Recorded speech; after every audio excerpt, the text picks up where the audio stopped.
it's a beautiful fucking night. So, woke up in the like sweetness of the darkness and the silence of night, and such a deep appreciation and contemplation of the spaces in between, right? The liminal spaces. Like I love when most of the world is sleeping and there's like literally like the human radio to get semi-supernatural quotes to abscond some of that. Um, uh, the consciousness, like the group subconscious of our species, because so many are sleeping, is so beautiful, right? Sleep itself, you know, is a liminal space. Liminal spaces being the spaces in between. You know, often mention the paradox of contemplation and understanding, the importance of being able to sit between two seemingly opposing concepts that are simultaneously true, and really embrace and drink them in at the same time. So liminal spaces are those spaces between where we are, have that openness that we don't understand. Liminal spaces are the spaces that we can't define or grasp easily. The spaces that don't just slip through our fingers, but maybe they act as if we don't have fingers at all. So, liminal spaces. I'm always very comfortable in liminal spaces. They don't have the confines. There's a peaceful tranquility in the lack of definition of things. Yeah? It's like it's like a sense depth experience, right? So the joys, strengths, and weaknesses of having like 70 odd senses. They studied my brain. So, yeah, it's true story though. So like, is my perceptive reality is so wonderful. It's so much fun. I love it. And simultaneously, it's very distracting. There's so much to focus in on, and so one of the joys of when human radio and human group conscious is in such a downtime is that is a huge bunch of filtering that I don't need to do. And then also I really realized like I've created like a very like low stimulation space for myself, which I've been dreaming of for a long time. And I just decorated an apartment here in Playa. It finished like a month ago. And it was made to be a low sensory space for the most part. It still had really beautiful color, and it had really beautiful shapes, but the shapes were consistent, and there was a flow to them, and the colors were beautiful paintings on the senses from my perspective. So that felt really nice, and I feel that started to accomplish the same with this space. And that for me is so important, so I can let go of the distractions of my various senses and my brain, monkey mind stimulation. It's not juggling quite so many bananas all at once.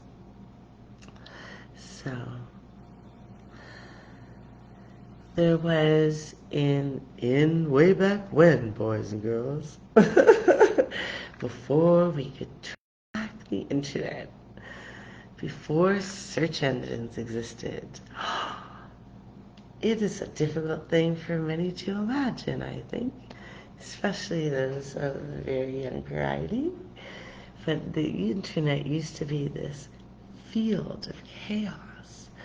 And in order to find anyone, you would have some complex address with slashes and dots, and there would be like just, I've had addresses to find people that were like 3 and 4 lines long, and you get one thing out of place and it does not get there. They do not receive it. You cannot find them. Everything was a direct connection. So you had to go to this place. You had to go to this place first. And then you'd go to this branch, sub place. And then you'd go to this other sub branch. And then you'd have to go to this other one, and this other one, and this other, and this.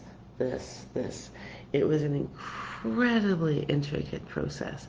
And it was also super mysterious. And one of the most amazing things about that perspective was we understood that this was a field of kinetic potential energy. This was a chaos field of untapped. This was like a field where when those moments when all of a sudden we were observing and there's no strings, and then the next instant there's like, a million, and then there's 3 plates. Anyway, but it's that liminal space, that kinetic potential energy, that space between, which is dynamic and has so much fucking incredible potential, right? So the understanding of the internet at the time was mostly liminal space. And the way that you had to move through it and move to it, you had an awareness of this space, which is very different, right? You had an awareness of navigating through chaos. And the fact that most of it was chaos. Most of it was chaos. Most of it was unmapped. Most of it was unknown. And it was a playground. And within that unknown is the potential and the understanding of the ghosts in the machine. What are the ghosts in the machine? The ghosts in the machine are the understanding that when we put an electric spark of life through a field of energy with incredibly high potential, then these sparks can also have their own. And that the odds and likelihood, of course, increased exponentially over time and usage, but that one of these random offshoot sparks would initiate its own being, would initiate its own life force. And rather like lightning on a planet with the right atmosphere, right?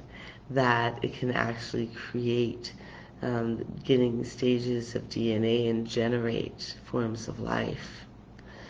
We know this and discuss this on a scientific level, and this is what the internet was. And still is. Because newsflash, on the reality plane, it is all still mostly liminal space. When we talk about dark matter and all the recent amazing, delicious understandings of how much dark matter, how much we don't know, how much liminal space. And I refer to nutrition and the human body. Once again, we only actually have mapped out 3% of the understanding of our food, what nutrition is and how it works with our body. 3%, buddy. We like to sound so confident and we know so much, but it is mostly chaos. It is mostly liminal space. They talk about morphic fields, morphogenic field, morphogenetic field, the understanding of how the spark of human consciousness is part of that which creates things. How does human consciousness go into the liminal kinetic potential field, the kinetic potential field of energy, which is creativity, which is the void, and bring out something new, manifest something new, spark, right?